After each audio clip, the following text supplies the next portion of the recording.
Love is not a question. It's a quiet remembering of a hand you haven't held yet, of a voice you've never heard but miss like it's gone. You ever love someone like a dead end street? Like, you walk in knowing it's not going anywhere, but you keep walking anyways, hoping maybe the road loops back somehow. It doesn't. It never does. And that's the thing about cul-de-sacs.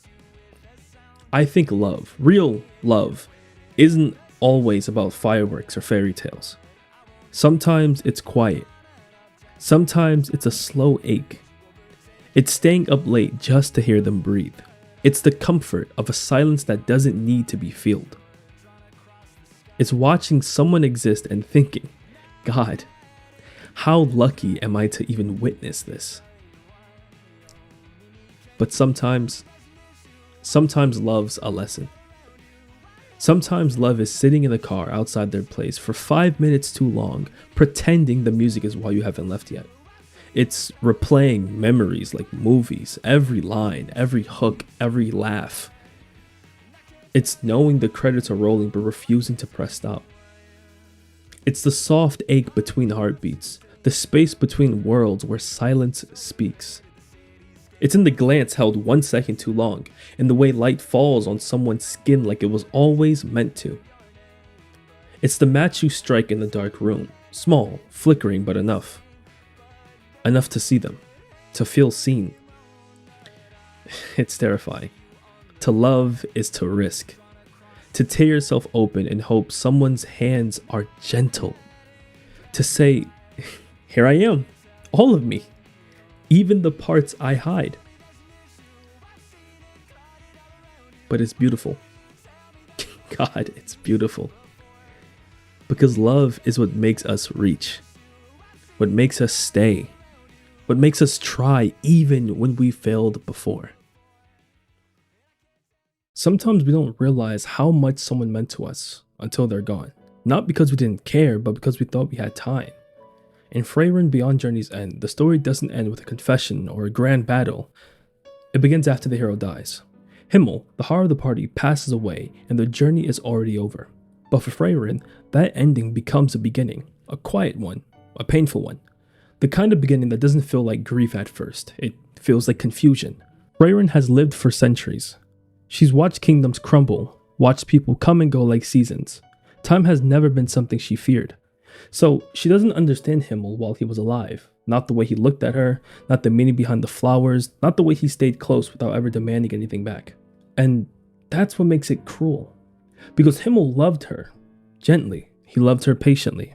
Like he already knew he wouldn't be around long enough to be understood.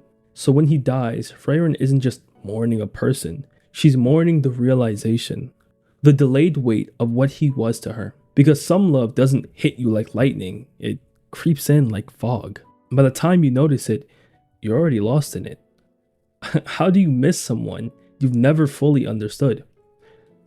It's terrifying, honestly, to think love can come too late. That you can stand beside someone for years and only realize what they were giving you after the fact. We tell ourselves there will be another conversation, another chance to say something real, but we don't know that. We never did. Freyren thought she had forever. She's an elf. But Himmel, he was a human. And humans love like every moment counts. Because for them it does. So maybe love isn't just a feeling. Maybe it's an awareness. The choice to see someone clearly while they're still here. Because love that comes too late is still love, but it's the kind that stays with you. Not as warmth, but regret. Love doesn't always show up as a warmth. Sometimes it shows up as a need.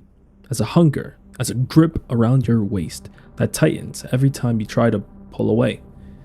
We'd like to pretend that love is gentle by default, that it's always patient and kind and forgiving, but that's a lie we tell ourselves because the truth is uglier. Sometimes, love is the most dangerous thing you will ever feel because it doesn't just want to be with you, it wants to own you. And the scariest part? It still feels like love while it's doing it.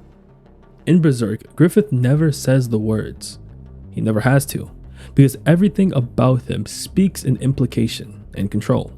an obsession disguised as destiny. Griffith is the kind of man who makes you feel like you're lucky just to stand in his shadow, like you've been chosen, like your existence finally has a purpose. And for Guts, that mattered. Because Guts didn't grow up loved, he grew up surviving. So when someone finally looked at him like he mattered, when someone finally gave him a place, a name, a reason, that bond didn't feel like friendship, it felt like salvation.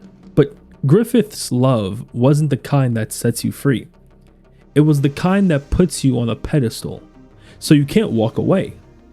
Because to Griffith, Guts wasn't just a friend, he was a crack in the armor, a flaw in the plan, a reminder that Griffith, perfect Griffith, could still be moved, and that terrified him. So, he did what people always do when love threatens their identity. He tried to control it. The moment Guts walks away, Griffith doesn't just lose a comrade, he loses himself. And you can see it. The silent panic behind his eyes, the slow unraveling, because some people don't know how to love you without attaching their entire worth to you. And when you leave, it doesn't feel like heartbreak to them, it feels like death. So they lash out, they self-destruct, they destroy everything around them, not because they hate you, but because they can't stand the idea that you are ever free. And then love becomes something else, something twisted, something unrecognizable. Because what happens in Berserk isn't just betrayal, it's love turned into violence, love turned into punishment, love turned into ego. It's the kind of love that says, if I can't have you, then nobody can. And Guts is the other side of the tragedy, because he didn't understand what Griffith felt until it was too late, until the bond that once gave him purpose became the thing that destroyed him.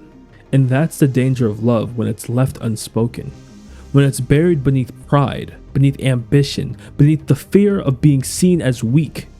Some people don't know the difference between love and possession, between devotion and dependency, between wanting someone and needing them to stay so you don't fall apart.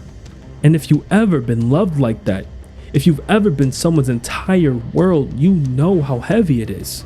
Because it doesn't feel like being cherished, it feels like being trapped. And the worst part, they might not even realize they're doing it. They might genuinely believe this is love. That's why it's so dangerous. Because love, when it's poisoned, still tastes sweet. Maybe the most terrifying form of love is the kind that calls itself love while it's killing you. Sometimes, love isn't about passion. Sometimes it isn't even about pain. Sometimes, love is grace. The kind that shows up quietly in small moments, in the gentle things that keep us alive when we don't realize we're falling apart.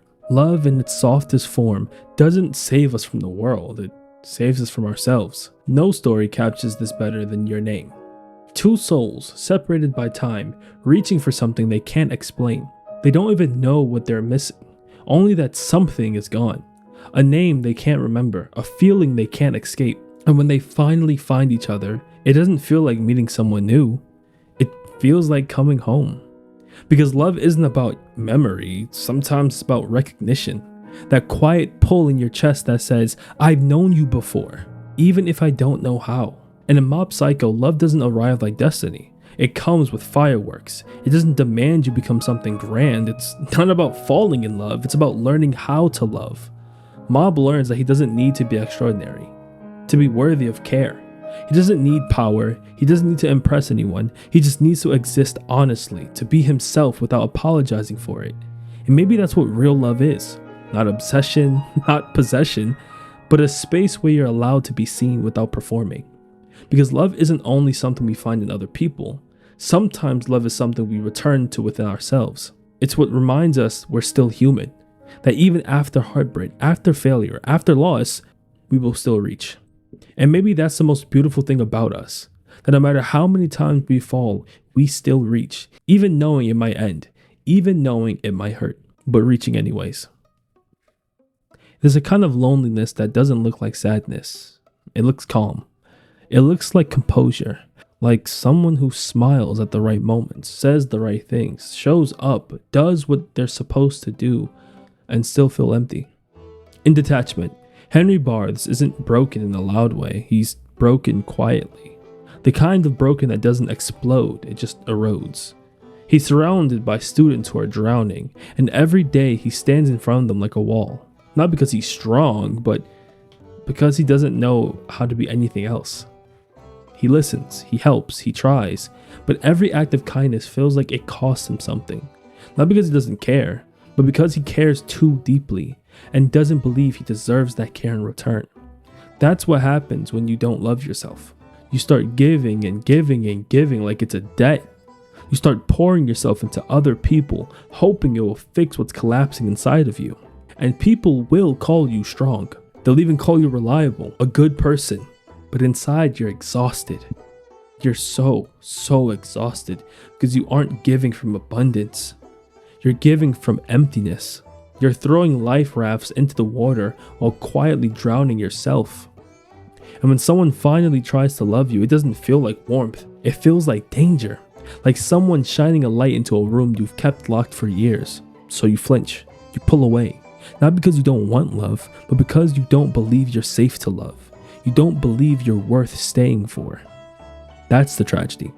People who don't love themselves don't always hate themselves loudly. Sometimes it's subtle.